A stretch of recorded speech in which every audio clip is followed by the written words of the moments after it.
The little dragon hatchling had been crying for hours, then smoke puffs, trembling wings, and a broken gadget clutched to his chest.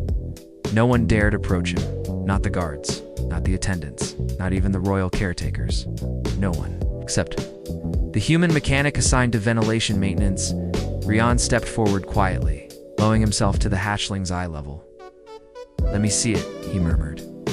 The tiny dragon hesitated, then placed the twisted, sparking device into his hands. A comfort toy, Yahaan realized. A small kinetic spinner, meant to calm young dragons now shattered with a few tools.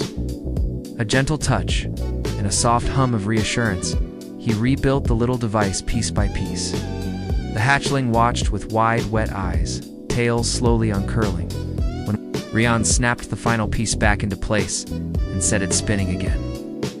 The hatchling let out a chirping trill of pure relief, throwing himself against Yahaan's chest in a warm, scale, soft hug. That was when the air shifted.